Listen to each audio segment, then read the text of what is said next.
Greetings to my fellow countrymen and countrywomen at home and abroad, and to our brothers and sisters from the wider Caribbean and elsewhere, whom we are privileged to have living here amongst us as residents of St. Kitts and Nevis, on this, the dawn of a new day, of a new year, of a new decade. Again the wheel of time has turned, and once more brought us to a New Year's Day, a day of soul searching for us both as individuals and as a nation. And when we make our reckoning, we cannot ignore the fact that we are a generation that lives in a period replete with upheavals, in the world at large, as well as in our tiny corner of St. Kitts and Nevis. We are a society struggling to mold its national image in the shadow of and under the constant pressures of economic difficulties and security threats. Yet, we are at one and the same time a dynamic society. Few are the societies which resemble us, both in terms of our achievements and of the permutations of problems we have experienced during the course of the past year.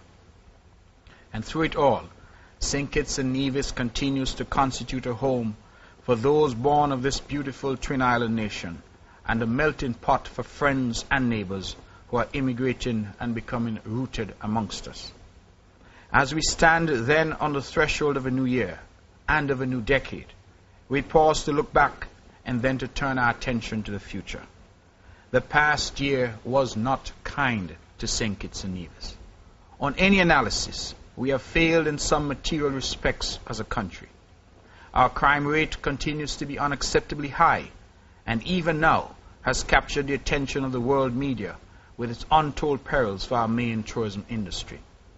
Our economy finds itself in crisis, which is the deepest one during the past 27 years that have elapsed between the birth of a sovereign St. Kitts and Nevis and today. Even as I speak to you on this glorious dawn of 2011, I am deeply concerned that all the indicators are there that this year, for the first time in her history, our nation may well find itself in the cruel grips of the International Monetary Fund and austerity measures imposed on us, not from Church Street or from Bath Hotel, but from the corridors of power in Washington, D.C. As we reflect on the past year and seek to learn from our mistakes, perhaps the abiding lesson to be learnt is that actions have consequences, and that decisions taken today may have disastrous consequences to us as a nation in the future. 2011 must be about fiscal sobriety and sustainability and living within our means. The new year must be about greater accountability by all of us for our actions and for our inactions. For far too long we have been fed empty platitudes that we could continue to spend and spend and spend and borrow and borrow and borrow without there being any consequences. For far too long we have ignored the growing problems of crime and antisocial behavior in the vain hope that they would disappear miraculously. For far too long we have ridiculed and chastised those who dared to sound the alarm and castigated them as unpatriotic for telling the truth about where we were as a nation and where we were obviously headed. For far too long we have celebrated mediocrity in our country, celebrating failure as if it were manna from heaven. In 2011, all this must stop. Our nation must now face up to the reality of value-added tax, increased electricity costs, and a host of new tax measures. Salaries and wages are likely to remain stagnant while the cost of living skyrockets. The unconscionably high national debt, which we were all assured was irrelevant, has now become the expressed reason for the raft of new tax and related measures. I wish our people to understand that this new year promises to be exceedingly difficult on the economic front. There is no need for us in leadership to sugarcoat the realities or pretend that they do not exist. Our people must understand that we have arrived at a point in time in the history of our young nation where more than ever before we will all be asked to make sacrifices. We will all be asked, in the famous words of United States President John Fitzgerald Kennedy, to ask not what our country can do for us, but indeed what we can do for our country. The economic challenges presented to us this year do however provide us with an opportunity to, amongst other things, leverage technology to achieve cost savings and improved services. Strategize our offering of incentives to foreign investors to ensure that we yield maximum returns, especially in terms of employment for our people. Fully engage the business community to establish and implement a sound growth strategy.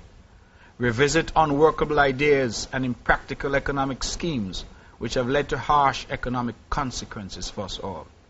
Develop a new paradigm for moving our country forward, which involves all of our people. Retool our economy with emphasis on education and training for our people to better equip them to confront and overcome the challenges in this new hostile world environment. We must this year set about building an economy that is strong and robust. We must this year set about the urgent task of providing opportunities for our people in this, the land of their birth. We must this year set about ensuring that our country is safe for our children. We must this year insist that this country offers our people hope rather than despair. To the youth of this country, I implore you to recognize that your own presence here in this world is part of something infinitely bigger than yourself. To feel a sense of obligation awakening within you, spiritually inspired obligation to be the very best that you can be for the sake of yourselves, for your families, and for your country. I challenge you to resolve to live an exemplary life, to adopt and express the most deeply positive capacities of the human soul, to make a positive and profound statement about your obligation to self and country, and to succeed. We need our youths to succeed if we are to survive and prosper as a nation. It might well be trite to say, but you are in every sense our future, and you must engage fully in nation building. I wish our youths to be clear that you cannot build this country from the jailhouse or from the cemetery. There is no future in the gun or the knife. Turn your weapons into plowshares and join the army of petitions and divisions in working to develop our country. I call on you, the young people, to rebuke any and all who lead a life of crime through your own example, through your own victory and unmistakable higher development. Let the criminals who reside in the shadows of our society know in no uncertain terms that their deviant and disruptive pursuits will not be tolerated. There is no value in crime and criminality. There is no value in antisocial and deviant behavior. The only true value lies in developing ourselves and serving your God and your country. This has to be our clarion call for 2011. This has to be your purpose in this year and in this decade. To my fellow Nevisians, as we enter an election year in Nevis, let us try to renew and revive the highest ideals of this ancient concept of politics. Let us teach both ourselves and others that politics is and ought always to be a reflection of the aspiration to contribute to the happiness of the community and not of the need to deceive or pillage the community.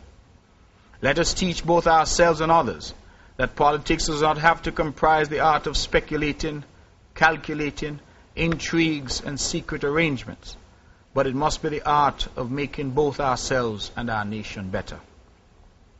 While we are wont to become passionate with our political support, let us do so with respect for each other. As I have said in the past, politicians will come and politicians will go. Our country is what we should be ensuring endures forever. Let us not therefore forget in the cut and thrust of our upcoming campaign that it is ultimately our beloved Nevis that matters most. At the dawn of this new year, let us not forget that St. Kitts and Nevis is a country with hard-working, dedicated, and engaged citizens. We are a healthy country by many key measures. We have a deeply cultivated and developed national spirit. We are blessed with social harmony and stability. And we are a nation that possesses a huge reservoir of potential for goodwill, creativity, and kindness. With these fundamental tenets, toiling shoulder to shoulder, hand in hand, and toe to toe, with a strong faith in the Almighty and a deep yearning for a better country for all of our people, Kiddishans and Divisions indeed have the ability to do great things. Despite our numerous problems then as a young nation, I continue to be confident in our capacity to confront and overcome our difficulties. We are and have always been a hardy and resilient people. Our historical journey to this point has not been an easy one, but the worthwhile achievement of nationhood and the right to make our own decisions and chart our own destiny were not meant to be easy. Challenges will always come. Conquering them is what makes us strong. And therefore I say to you today that whether you live on the lush hills of Rollins Mountain or on the low valleys of Bastille, my message to our people in this tumultuous time is that with the grace of God and the commitment to our country, we shall overcome. I wish a successful 2011 to all of my fellow countrymen and countrywomen.